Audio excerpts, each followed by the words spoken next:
El Templo Apostólico Maranatha presenta su programa Levantando al Caído, con su pastor Florentino Hernández. La enseñanza de esta noche se titula Eliseo rodeado por los sirios. La primera frase parece el titular de un periódico que anuncia la guerra entre dos países. Se trata de un conflicto iniciado en los tiempos bíblicos y que se ha prolongado en la historia. ¿Alguien me puede leer 2 de Reyes 6 del 8 al 11? Tenía el rey de Siria guerra contra Israel y consultando con sus siervos dijo: en tal y tal lugar estará mi campamento. Y el varón de Dios envió a decir al rey de Israel: mira que no pases por tal lugar, porque los sirios van allí. Entonces el rey de Israel envió a aquel lugar que el varón de Dios había dicho, y así lo hizo una y otra vez con el fin de cuidarse.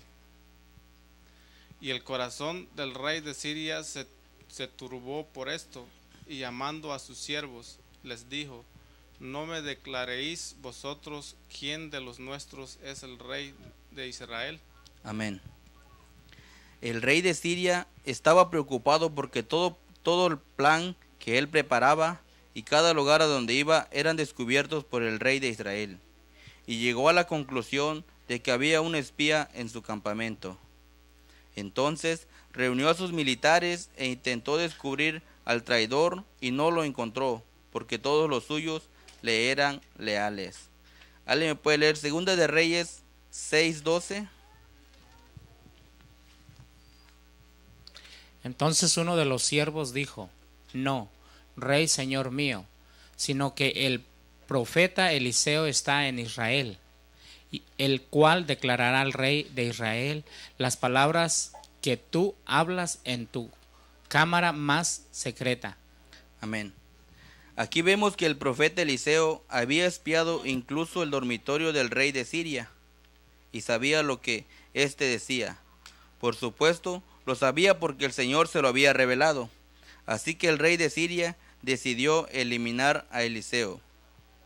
Lo primero que hizo fue enviar espías para saber dónde se encontraba y le localizaron en Dotán, a unos 22 kilómetros de Samaria, la capital del reino. Dotán significa dos pozos y era un lugar con pasto abundante y a donde llevaban los ganados. Allí estaba en ese momento el centro de operaciones de Eliseo. Entonces el rey de Siria envió a sus soldados, a quienes rodearon completamente el lugar. Amén. Como podemos ver aquí, hermanos, Eliseo era un varón de Dios, era un profeta del Señor. Y vemos que él estaba ayudando al rey de Siria, al rey de Israel, porque el rey de Siria lo quería matar, pues en pocas palabras. Y estamos viendo y también vemos cómo el rey de Siria no podía creer lo que estaba pasando, de que cada trampa que él ponía, y vemos que el rey de Israel como lo sabía, pues, y él se ponía a pensar: no, pues cómo puede saber esto, y dice, alguien le debe estar diciendo algo. Pero vemos sin embargo que nadie le estaba diciendo nada, hasta que vemos que uno de sus siervos le dijo: no, dice, no, señor mío, nadie, dice, te está traicionando, dice, sino que el varón de Dios, dice, Eliseo, dice, el profeta, dice, está en Israel, dice, y él sabe, dice, hasta lo que hablas en tu cámara más secreta, dice. Vemos que él se enfureció y quería pues matar a Eliseo porque sabía que no podía hacer nada si Eliseo estaba ahí. Así como vemos cómo Eliseo podía ver lo más secreto que él tenía. Así también nosotros, Dios, así como Eliseo protegía al rey de Israel, así Dios nos protege a nosotros. Y en cada lugar donde nosotros vamos, en cada lugar a veces tenemos accidentes, pero por la gracia y la misericordia de Dios no nos pasa nada. Y nosotros, no nos pasa nada, pero es porque el ángel de Jehová está con nosotros. Es porque Dios nos está protegiendo en ese lugar. Pero también, así como Dios nos protege, hermano, aquí vemos que dice que el rey de Siria, todo lo que platicaba en secreto, Eliseo lo sabía. Y yo también, la palabra de Dios me enseñó a mí, primero, que dice que Dios es omnipresente. Dios está en cualquier lugar.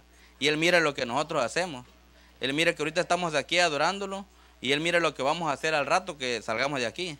Así que también la palabra a mí me enseñó primero a que uno debe tener cuidado de lo que uno hace afuera de estando en el trabajo, lo que uno habla en sus casas, con lo que uno le enseña a sus hijos, o a veces si nos enojamos, debemos de tener cuidado en todo tiempo también, porque vemos que los ojos del Señor están sobre nosotros en todo tiempo, y si nosotros le fallamos, así como Él nos cuida y nos guarda, Él también mira si nosotros le pecamos, si nosotros hacemos algo malo, o si nos airamos, nos enojamos. Dios mira todo eso y nosotros debemos de tener cuidado de airarnos o de enojarnos, porque el Señor también está mirándonos en cualquier lugar, en cualquier momento. Quizás nosotros estemos en nuestro trabajo y alguien nos invita a una cerveza, por decirlo así. Y nosotros, no hay ni un hermano, no está el pastor, no hay nadie nos está mirando. Pero que no se nos olvide que Dios tiene los ojos puestos en nosotros en cualquier lugar. Y si nosotros nos tomamos esa cerveza, no le vamos a fallar al hermano. Estamos fallando a Dios y Dios nos está viendo. Y debemos de tener cuidado, porque todo lo que hagamos, si le fallamos a Dios, puede tener consecuencias más adelante.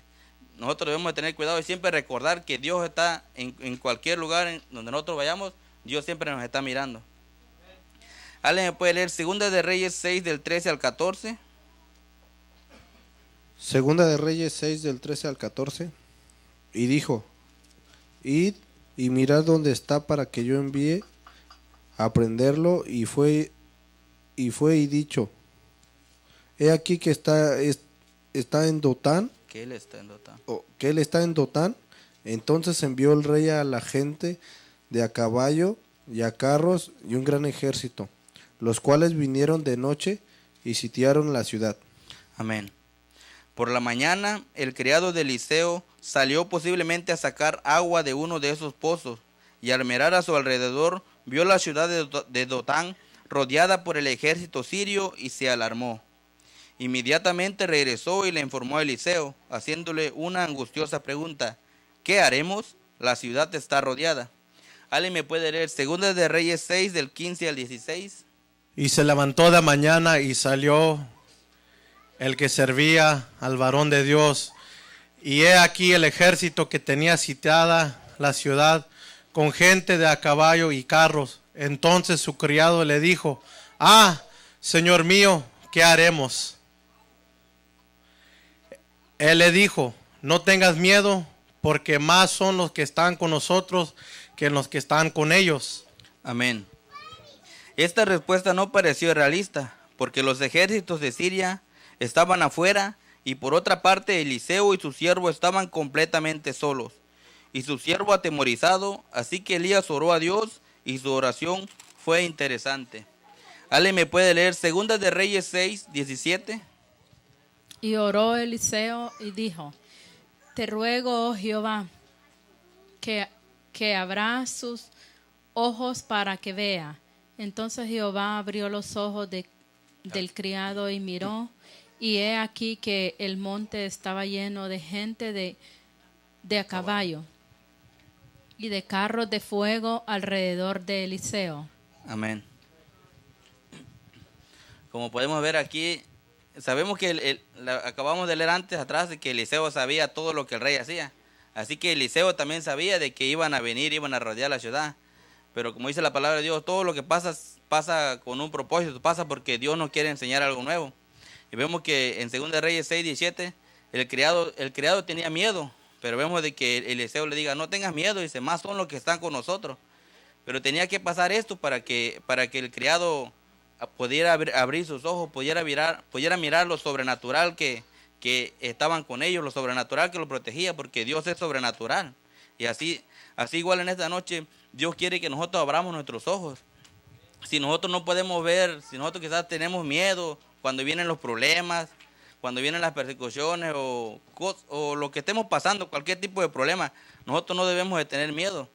Dice la palabra de Dios que el enemigo vino a matar, hurtar y destruir. En Juan 10:10 habla de eso. El ladrón vino para hurtar, matar y destruir. Dice, pero también Dios vino a dar vida y a darla en abundancia.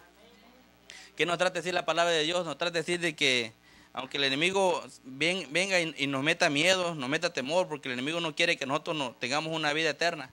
Como estaban diciendo los hermanos que pasaron a testificar, de que el pastor que vino y predicó el sábado, dice que a nuestra carne lo que no les gusta es venir a la iglesia, lo que no les gusta es hacer muchísimas cosas para Dios. pero nuestra alma sí, porque nuestra alma es la que va a tener vida eterna. En cambio nuestra carne se va a ir al polvo, dice, porque el polvo somos y al polvo volveremos.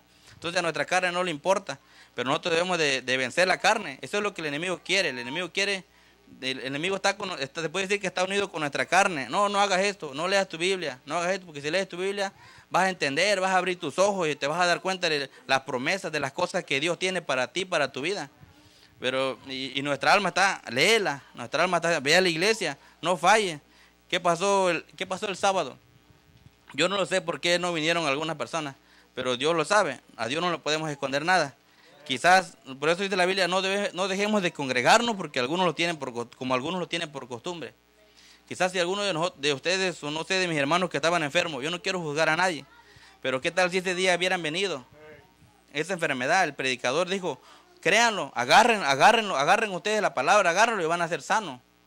Mi hermana Linda fue sana, mi hermano José Batista fue sano. ¿Por qué? Porque ellos creyeron, ellos agarraron la palabra. Lo que nos quiere decir la palabra, lo que nos quiere decir Dios, la palabra de Dios no miente. Y si Él te dice, no dejes de congregarte como muchos tienen por costumbre, no dejes de hacerlo. ¿Por qué? Porque Dios quiere abrir tus ojos. Quizás si tú vienes hoy y digas, oh, pero ya no voy mañana, pero ¿qué tal si mañana sea el día de tu milagro? Uno no debe de dejar de venir porque no sabe cuándo es el día de tu milagro. Quizás estés así a un poquito, a un paso, pero uno por dejar de venir, por dejar de congregarse solo un día, ¿qué es un día?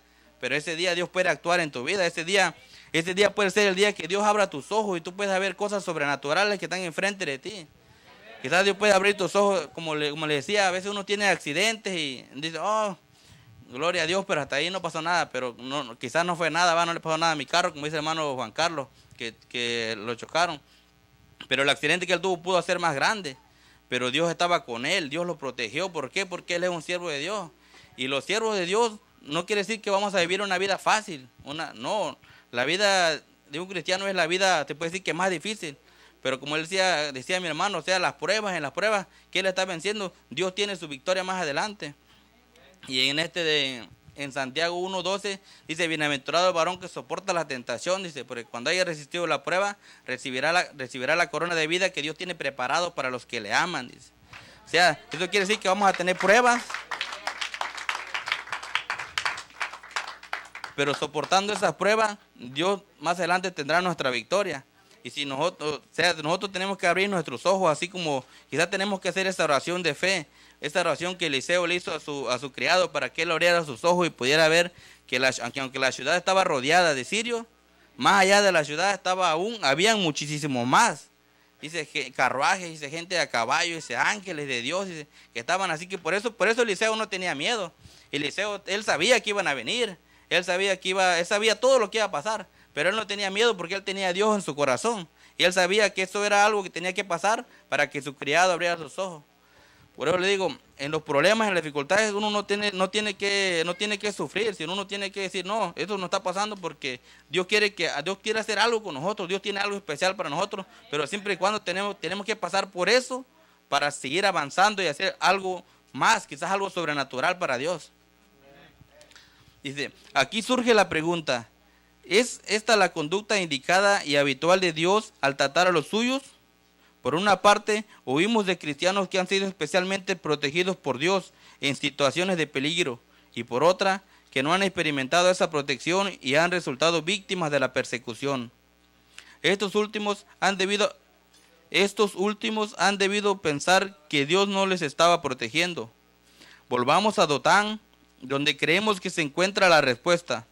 Dotán se encuentra mencionada en la Biblia solo 2 veces y creemos por una razón concreta que el ángel de Jehová acampa alrededor de los que le temen y los defiende. ¿Quiénes creen eso, hermano? Amén.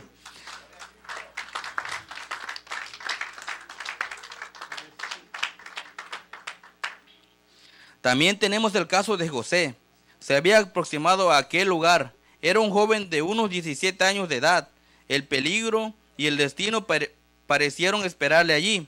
En efecto, se acercaba como un animal indefenso y confiado a una trampa. Sus hermanos habían conspirado contra él y después de haber discutido el asunto, el más sabio de sus hermanos recomendó venderle como esclavo. En aquel tiempo esto era peor que la muerte, fuera como vivir un verdadero infierno. Sin embargo, le estaba sucediendo a aquel joven de 17 años y se daba la circunstancia de que era un hombre de Dios. ¿Dónde estaban entonces los carros de fuego?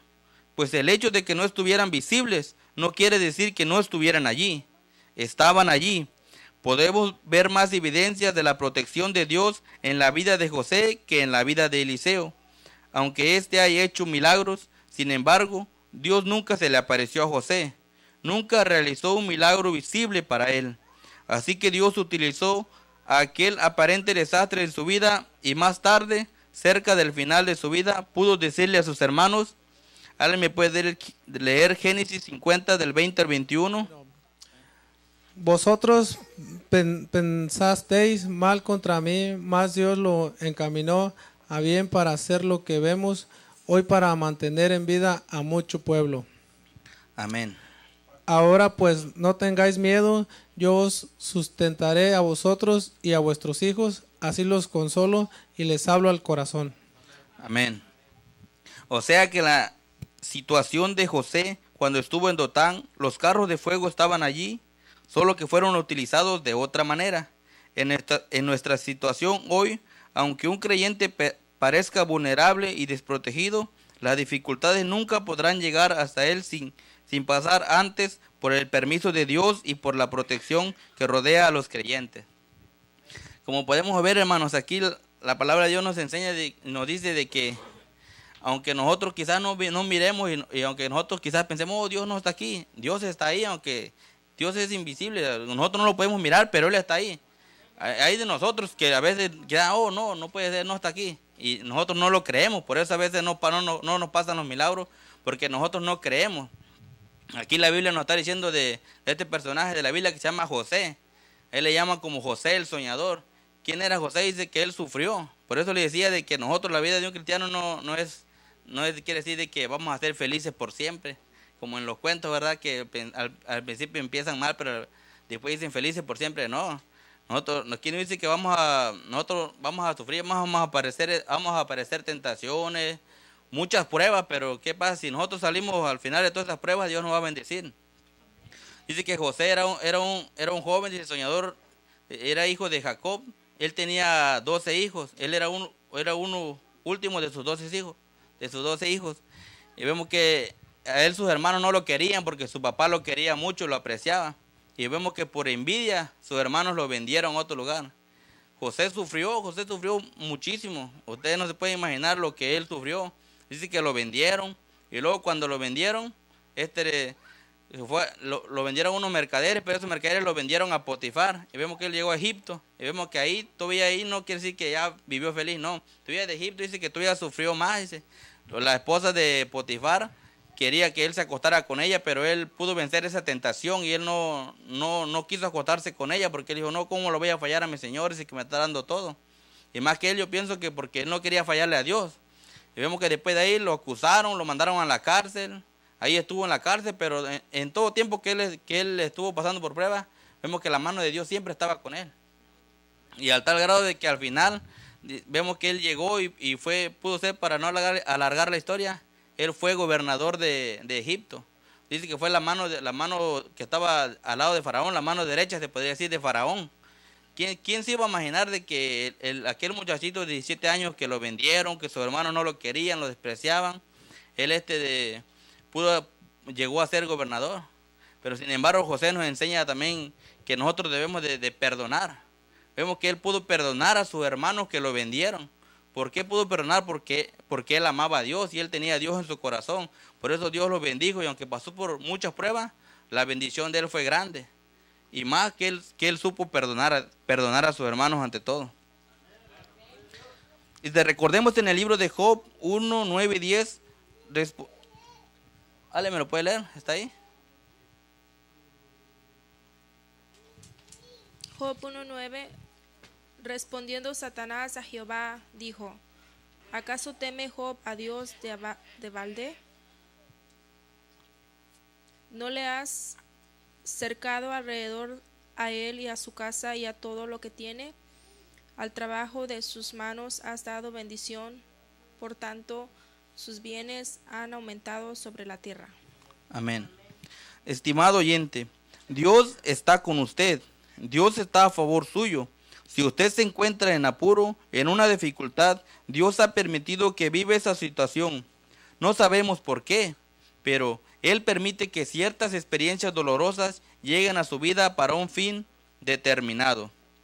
¿Alguien me puede leer Romanos 8, del 27 al 28? Mas el que escudriña los corazones sabe cuál es la intención del Espíritu, porque conforme a la voluntad de Dios intercede por los santos. Y sabemos que a los que aman a Dios todas las cosas les ayudan para bien, esto es, a los que conforme a su propósito son llamados. Amén. De modo que el incidente de Eliseo en Dotán, el siervo de Eliseo vio que había insuficiente protección a su alrededor. Vemos que la palabra de Dios dice que todo obra para bien. Ahora si regresamos un poquito a la historia de Job, dice que Job era un hombre que el enemigo dice que siempre miró, no, Job vive bien, dice, por eso el Job te alaba, dice. Pero Job nos enseña algo. Yo cuando leí ese, ya lo había leído, pero cada vez que uno lo lee, uno aprende cosas nuevas. Y vemos que dice cuando llegaban las personas y le decían, oh Job, tus hijos murieron, oh Job, se acabó tu ganado y se fue destruido. Al caso que todo lo que él tenía fue destruido. Fue obra del enemigo que hizo eso. Pero en Job 1:21 dice que ¿qué fue lo que hizo Job? Y a mí me gustó eso, me gustó mucho esa palabra. Dice que lo que hizo Job cuando le dieron todas esas noticias, dice lo que Job hizo fue adorar. Dice, Job adoró a Dios. Y lo que nos enseña la palabra es de que no nada más cuando tengamos dinero, cuando tengamos comodidad, cuando tengamos luz, no nada más en ese tiempo hay que adorar a Dios. Sino la palabra de Dios nos dice que hay que adorarlo en todo tiempo. Dice en las pruebas, dice en las dificultades, en los momentos dolorosos de nuestra vida, tenemos que adorar a Dios. Si queremos que Dios se glorifique en nuestra vida, tenemos que adorarlo en cada prueba, en cada sufrimiento, en cada alegría, en cada dolor. Prácticamente en todo tiempo tenemos que adorar a Dios. Y como dice su palabra, todo obra para bien. Nosotros no lo entendemos quizás porque seamos humanos, somos humanos. Y a veces nos cuesta mucho entender. Nosotros siempre queremos, cuando oramos por algo, que pasen de volada. Pero si la palabra de Dios nos dice que todo obra para bien y todo tiene su tiempo, nosotros tenemos que esperar pacientemente la voluntad de Dios y el tiempo de Dios para que Dios se glorifique en nuestras vidas. ¿Alguien me puede leer 2 de Reyes 6, del 18 al 23? Y luego que los sirios descendieron a él, oró Eliseo a Jehová y dijo, te ruego que me hieras con ceguera a esta gente. Y los hirió con ceguera, conforme a la petición de Eliseo. Después les dijo Eliseo, no es este el camino, ni es esta la ciudad. Seguidme, y yo os guiaré al hombre que buscáis. Y lo siguió a Samaria. Y cuando llegaron a Samaria, dijo Eliseo, Jehová, abre los ojos de estos para que vean. Y Jehová abrió sus ojos y miraron y se hallaban en medio de Samaria. Cuando el rey de Israel los hubo visto, dijo a Eliseo, los mataré, padre mío. Y le respondió, no los mates, ¿matarías tú a los que tomaste cautivos con tu espada y con tu arco? Pon delante de ellos pan y agua para que coman y beban y vuelvan a sus señores. Amén. Eliseo hizo una cosa bastante extraña aquí. Pidió que Dios hiriera al ejército de los sirios con ceguera. Y Dios hizo exactamente eso. Luego Eliseo los guió a Samaria y les dijo que les estaba guiando a donde estaba él mismo. Cuando llegaron a Samaria, los entregó al rey de Samaria, y el rey quiso matarlos. Pero Eliseo dijo, no los mates, sírveles pan y agua, que coman y beban y que vuelvan a sus señores. ¿Alguien me puede leer 2 de Reyes 6:23.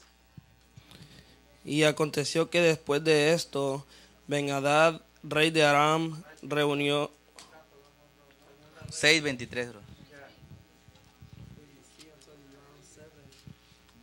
Segunda de Reyes 6:23.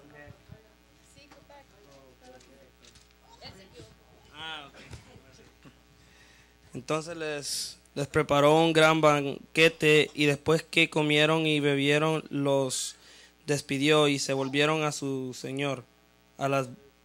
Y las bandas armadas de arameos no volvieron a entrar más en la tierra de Israel.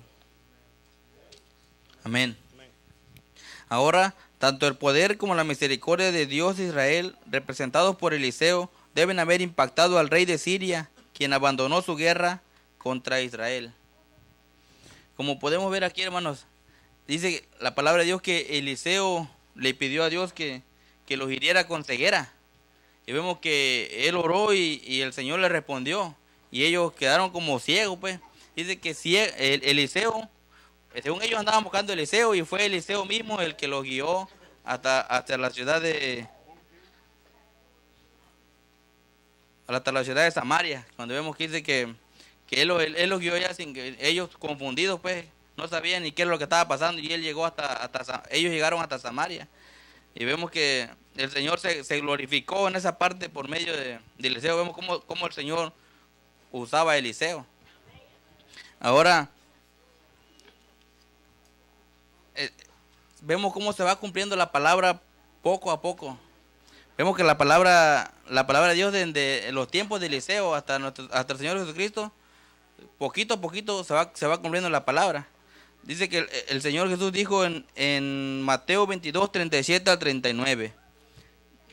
Dice, Jesús dijo: amarás al Señor tu Dios con todo tu corazón y con toda tu alma y con toda tu mente. Dice, este es el primero y grande mandamiento. Y el segundo es semejante: amarás a tu prójimo como a ti mismo. Vemos que cuando el rey de Israel vio que los sirios habían llegado ahí, él quería matarlo, porque ¿cómo puede ser posible, dice, de que ellos están aquí? Dice. Y yo pienso que mucho más lo quería matar, porque él sabía de que ellos habían llegado porque querían matar a Eliseo.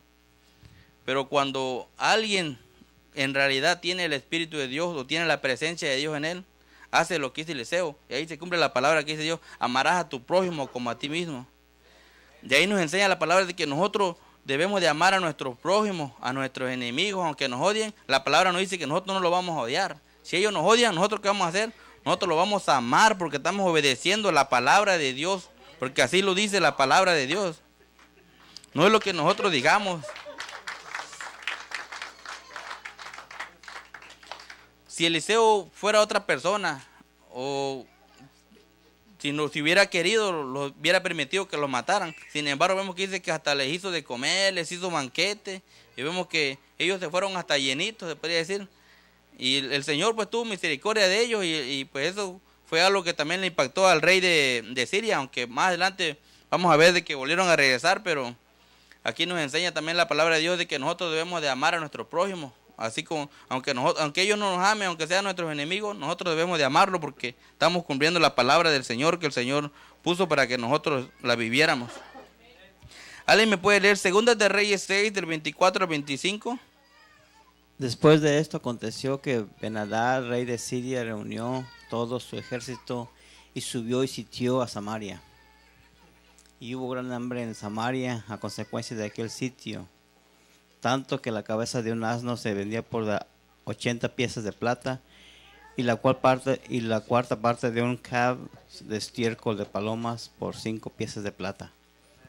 Amén. Vemos que pasó tiempo y volvieron a regresar los sirios a Israel. Vemos que el hambre era tan grande, y dice que la cabeza de un asno se vendía por 80 piezas de plata. Estuve investigando en internet y dice que 80 piezas de plata eran como $176, creo. Imagínense, por eso que era puro hueso, se podría decir. Era muy grande el hambre, no sabemos por qué Dios lo permitía. Dios tenía un plan, más adelante lo van a ver. El hambre llegó a ser tan severa que, como vemos, incluso la cabeza de un asno que tiene muy poca carne y solo podría ser cocida para ser aprovechada como un caldo, alcanzó precios exorbitantes. Aquella sí que era realmente una situación de inflación. Dios oyó la oración del profeta Eliseo en el milagro del hacha que flotó, y ya vimos allí la aplicación espiritual. Al comparar el hierro sumergido en el fango del río con la situación del ser humano alejado de Dios, y al ver cuál debiera ser la respuesta de todos aquellos cuya vida se parece a la de aquel trozo de hierro perdido e inutilizado. En el segundo milagro pudimos ver cómo se hizo visible la protección de Dios alrededor de los suyos, cómo Dios controla nuestra vida. Nos afecten o no las dificultades o peligros que nos rodean, la conclusión es que Dios oye, está atento al clamor de las personas. Cuando el Señor Jesucristo estaba en la tierra, ni el ruido, ni las pisadas, ni el tumulto de la multitud ahogaron el grito del ciego Bartimeo cuando clamó al Señor para recibir la vista. Esto lo pueden encontrar en Marcos 10 del 45 al 51. Dice, en otra ocasión, una mujer frágil y debilitada por su enfermedad y abriéndose paso entre la multitud, se le acercó lo suficiente a Jesús como para tocarlo. Y él, aunque estaba oprimido por la multitud, dijo, ¿quién ha tocado mis vestidos? Es decir, que él permanece alerta ante nuestras necesidades, tanto materiales como espirituales. Y esto lo puede leer también en Marcos 5 del 24 al 34.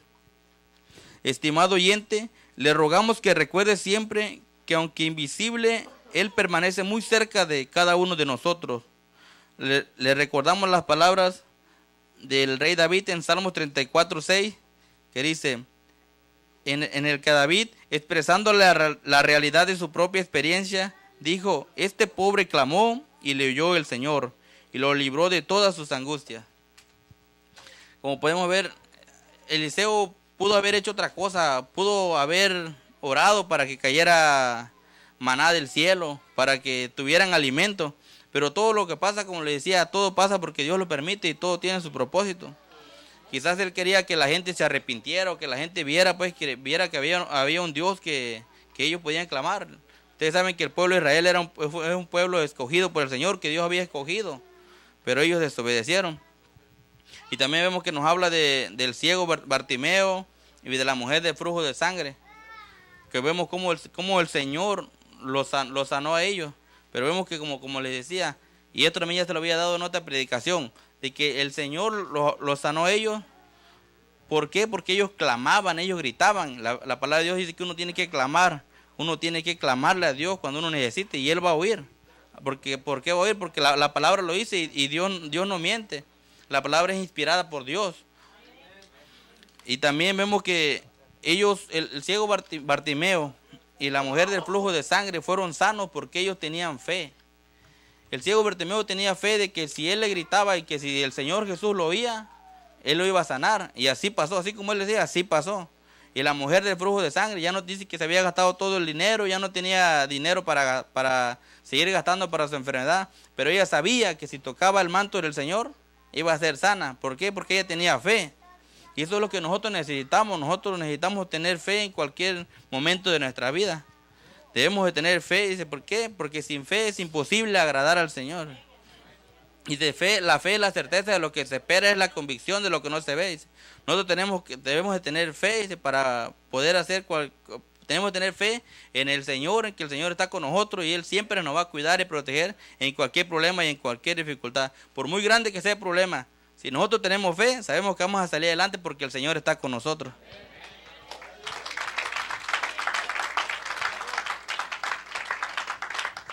¿Alguien me puede leer Segunda de Reyes 6 del 26 al 30?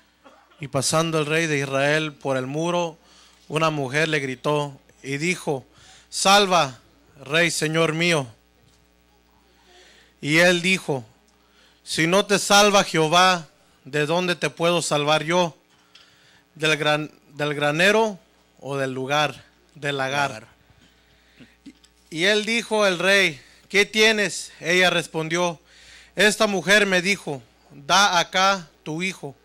Y comámoslo hoy y mañana comeremos el mío.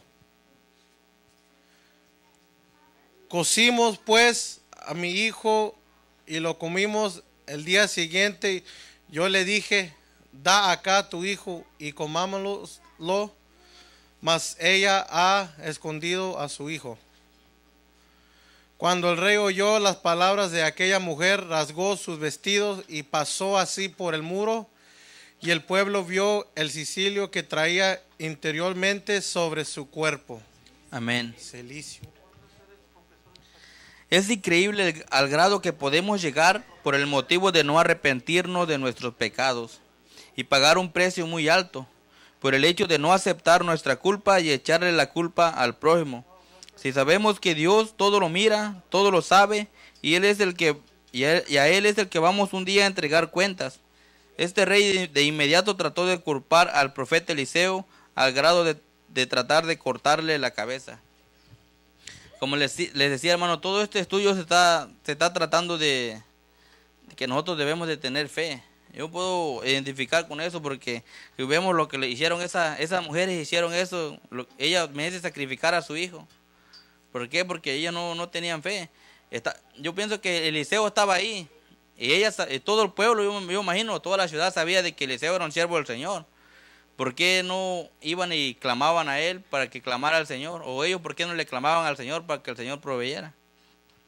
Como le digo, lo mismo en nuestra vida. Nosotros cuando a veces pasamos un problema o algo, nosotros queremos y oramos, dice el pastor, la oración de la marucha, dice 10 minutos nada más. Queremos que el Señor nos responda de volada. Pero eso no es así, hermano.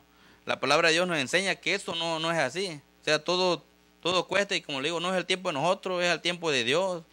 Y debemos de clamar, no nada más de hoy, ya queremos que mañana sea perdido. No, si no, debemos de clamar hoy, mañana y así, no nada más hasta que nos responda Dios, sino siempre seguir clamando por todo, en todo tiempo. Alguien puede leer 2 de Reyes 6 del 31 al 33. Y él dijo, así me haga Dios y aún me añada si la cabeza de Eliseo, hijo de Safat, queda sobre él hoy. Y Eliseo estaba sentado en su casa, y con él estaban sentados los ancianos, y el rey envió a él a un hombre, mas antes que el mensajero viniese a él, dijo él a los ancianos, ¿no habéis visto cómo este hijo de homicida envía a cortarme la cabeza? Mirad, pues, y cuando viniere el mensajero, cerrar la puerta e impedirle la entrada. ¿No se oye tras él el ruido de los pasos de su amo? Aún estaba él hablando con ellos, y he aquí el mensajero que descendía a él, y dijo, ciertamente este mal de Jehová viene. ¿Para qué de esperar más a Jehová? Amén. No sabemos por qué el rey consideró a Eliseo responsable de los horrores del sitio de la ciudad. Probablemente pensó que Eliseo tenía el poder de proporcionar comida de forma milagrosa y se enfureció y estuvo dispuesto a ejecutarlo si no lo hacía.